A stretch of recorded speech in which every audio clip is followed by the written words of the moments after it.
জনপ্রিয় কণ্ঠশিল্পী মমতাজ বেগম। গত ২ দশক ধরে নানাভাবেই আলোচনায় রয়েছেন মমতাজ বেগম। কখনো বাংলাদেশের লোকগানের জনপ্রিয় শিল্পী হিসেবে, কখনো বা সংসদ সদস্য, আবার কখনো বা পারিবারিক জীবন নিয়ে।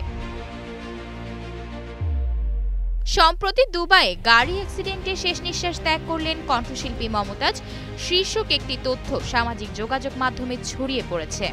তবে এই তথ্যের সত্যতা কতটুকু যাচাই করেছে তথ্য যাচাইকারী বা ফ্যাক্ট চেকিং প্রতিষ্ঠান রিউমার স্ক্যানার।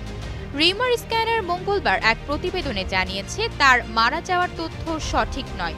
রিউমার স্ক্যানার টিমের অনুসন্ধানে জানা যায়, সাবেক এমপি ও কণ্ঠশিল্পী মমতাজ বেগম দুবাইয়ে সড়ক দুর্ঘটনায় নিহতের দাবিটি সঠিক নয়, বরং কোনো তথ্য প্রমাণ ছাড়াই আলোচিত দাবিটি সামাজিক যোগাযোগ মাধ্যমে প্রচার করা হচ্ছে। শুরুতে আলোচিত দাবিটির সূত্রপাতের বিষয়ে অনুসন্ধান করে রিউমার স্ক্যানার টিম। অনুসন্ধানে ৩ মার্চ দুপুর ২টা ৫ মিনিটে প্রকাশিত সম্ভাব্য প্রথম পোস্টটি খুঁজে পাওয়া যায়। ওই পোস্টে দাবি করা হয়, দুবাইয়ে গাড়ি অ্যাক্সিডেন্টে শেষ নিঃশ্বাস ত্যাগ করলেন কণ্ঠশিল্পী মমতাজ। পোস্টটির মন্তব্যের ঘরে একটি ভিডিও লিংক সংযুক্ত করা হলেও ওই লিংকে প্রবেশ করে দেখা যায় এটি একটি স্প্যাম ওয়েবসাইটের লিংক।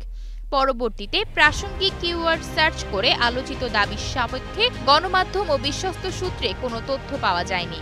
মূলত ৫ আগস্ট শেখ হাসিনা পতনের পর থেকেই লাপাত্তা হয়ে গেছেন জনপ্রিয় কণ্ঠশিল্পী মমতাজ বেগম।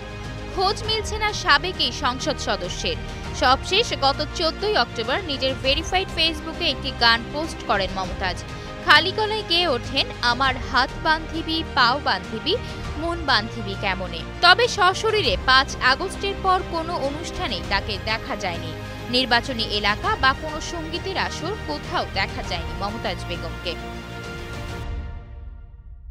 প্রসঙ্গত, কণ্ঠশিল্পী হিসেবে জনপ্রিয়তার মাঝেই হঠাৎ করেই রাজনীতিতে প্রবেশ করেন তিনি।